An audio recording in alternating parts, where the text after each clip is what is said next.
आप सभी की इच्छाओं को नमन। एक और ऐसी इच्छा है जो आज तक किसी की पूर्ण नहीं हुई और आगे भी नहीं होगी। इच्छा का टाइटल है बिना बोले सब कुछ समझाने, दूसरा समझ जाए मैं बोलूं भी ना। ये इच्छा भी कभी पूरी नहीं होगी, क्योंकि समझाना है किसी बात को तो बोलना तो पड़ेगा ही आपको। तो यही टाइटल है इस अध्याय का। सत्य घटना पर आधारित है। एक माँ और उसके मूक पुत्र की कहानी है।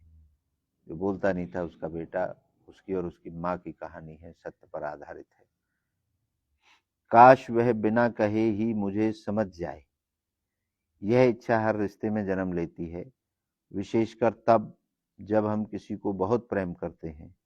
शब्दों की सीमा भावनाओं की गहराई से आगे अक्सर छोटी लगती है, और यही जन्म देती है उस गुप्त आकांक्षा को, मैं बिना बोले भी अपना प्रेम, पीड़ा, चिंता, आग्रह या माफी पहुंचा सकूं।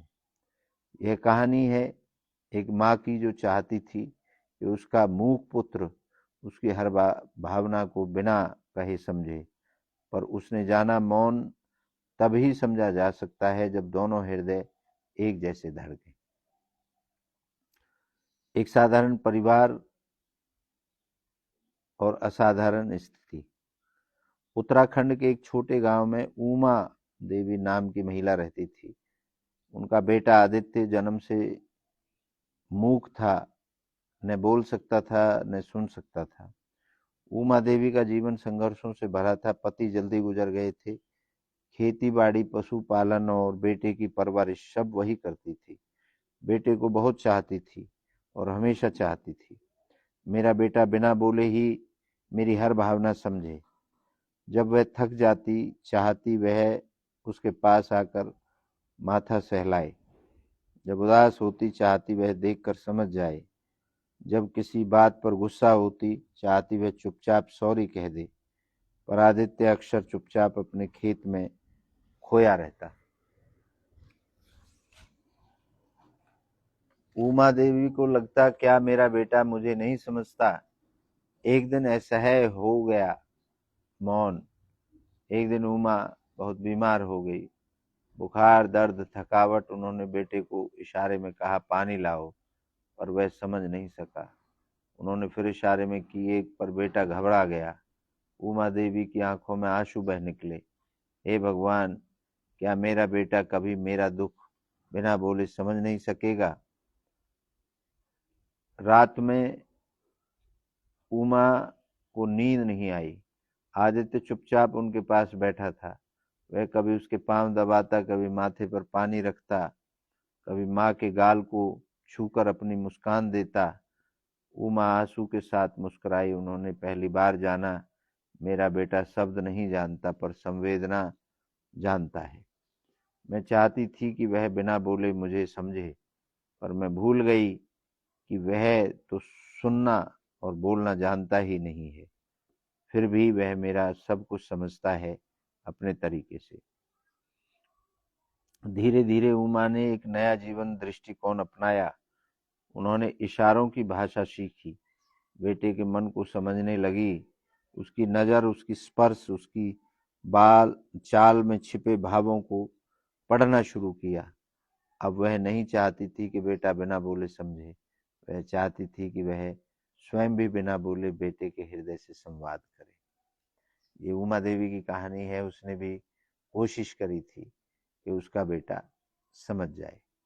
इच्छा पूर्ति दर्शन का दृष्टिकोण क्या है इसके बारे में। बिना बोले सब कुछ समझा देने की इच्छा सुंदर इच्छा है, पर यह तभी पूर्ण होती है जब सामने वाला भी हृदय की भाषा जानता हो। इच्छा पूर्ति दर्शन कहता है मौन सबसे गहरी भाषा है, पर वह उन्हीं के बीच समझी जाती है जिनके हृदयों में संवेदना की लहर एक जैसी चलती है। बिना बोले समझना प्रेम है, बिना समझे बोल देना अहंकार है। बिना समझे बोल देना ये एक अहंकार है। स्वामी राजेंद्र देव जी का मत, हमारा मत क्या है। शब्द तर्क के होते हैं, मौन आत्मा के। तुम यदि मौन में बात करना चाहते हो तो पहले मौन को भीतर लाओ। बिना बोले समझाने की इच्छा तभी पूर्ण होती है जब तुम स्वयं समझने में पूर्ण हो। शब्द सीमित हैं, मौन में अनंत भाव छिपे हैं। ये हमारा कहना है। हमारे द्वारा दर्शन के द्वारा 5 प्रश्न जो आपके लिए हम बताते हैं। पहला है, क्या आप स्वयं किसी का मौन समझने की क्षमता रखते हैं? दूसरा है, क्या कभी किसी ने आपका मौन समझा है? तीसरा है, क्या मौन हर रिश्ते में संभव है? क्या बिना बोले भाव पहुंचाना भाषा से श्रेष्ठ है? बिना बोले अपनी बातों को पहुंचाना भाषा से श्रेष्ठ है? क्या आप कभी किसी के मौन से घायल हुए हैं? आप विचार करके देखिए, क्या कभी किसी के मौन से आप परेशान हुए हैं? तो इसी के साथ ये अध्याय समाप्त होता है। अगले अध्याय में जानेंगे समय को रोक देने की इच्छा। ये भी कभी किसी की पूर्ण नहीं हुई। अगले अध्याय में इसके बारे में जानेंगे विस्तार से। आप सभी की इच्छाओं को नमन करता हूँ। आप सबकी जय हो।